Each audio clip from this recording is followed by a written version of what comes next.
Hydrogen bomb फोड़ने वाले थे, फुलझड़ी से काम चलाना पड़ा, वो भी फुस हो गई। क्या हो गया?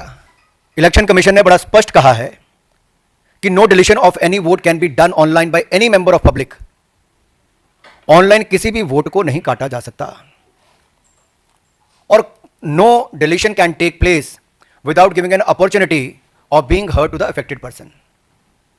तो बगैर किसी की बात सुने उसका वोट नहीं काटते, उस पर निर्णय नहीं करते।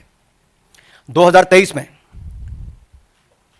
अनसक्सेसफुल अटेम्प्ट्स की गई, प्रयास किए गए जो विफल रहे नाम काटने के आलंद असेंबली कॉन्स्टिट्यूएंसी में, और ये इलेक्शन कमीशन ने एफआईआर फाइल करने के लिए ही कहा था इस पर, और मैटर इन्वेस्टिगेट करने के लिए भी इलेक्शन कमीशन ऑफ इंडिया ने ही कहा था।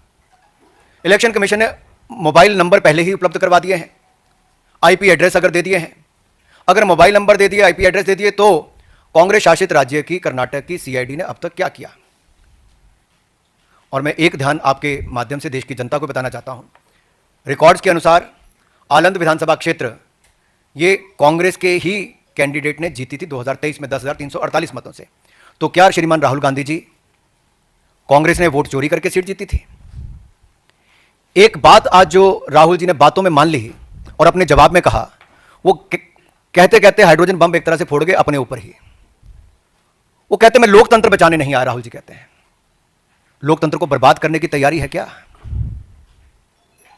गलत निराधार आरोप बार बार संवैधानिक संस्थाओं पर लगाना, गलत निराधार आरोप बार बार इलेक्शन कमीशन ऑफ इंडिया पर लगाना, कभी ईवीएम पर प्रश्न चिन्ह खड़े करने, कभी वीवीपैट पर करना, कभी चुनावों के नतीजों पर करना, और कभी टूल किट के सहारे भारत के लोकतंत्र पर, संवैधानिक संस्थाओं पर प्रश्न चिन्ह खड़ा करना, क्या यह आदत सी बन गई है? क्या चाहती है कांग्रेस पार्टी? पूर्व प्रधानमंत्री इंदिरा गांधी जी सत्ता का दुरुपयोग करके, अफसरों का दुरुपयोग करके चुनाव जीती है तो कोर्ट उनको बाहर का रास्ता दिखाता है। राजीव गांधी जी की हत्या के बाद एक लोकसभा का चुनाव पेंडिंग नहीं होता, एक महीने तक अगर चुनाव को स्थगित कर दिया जाता तो किस पार्टी को फायदा उस समय के इलेक्शन कमीशन ने दिया?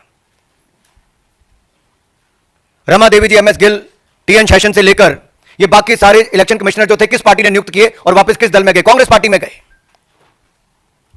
इलेक्शन कमीशन का दुरुपयोग इन्होंने कभी किया होगा? उनको बड़े बड़े पद भी बाद में दिए होंगे, लेकिन अगर निष्पक्षता के साथ भारत का इलेक्शन कमीशन काम कर रहा है तो बार बार राहुल गांधी जी का प्रयास है कि लोकतंत्र पर प्रहार किया जाए, भारत के लोकतंत्र को कमजोर किया जाए, जनता को गुमराह किया जाए, और जिस तरह से बांग्लादेश नेपाल में स्थिति बनती है वैसे झूठ बोल बोल के वहां पे स्थिति पैदा कर दो देश में।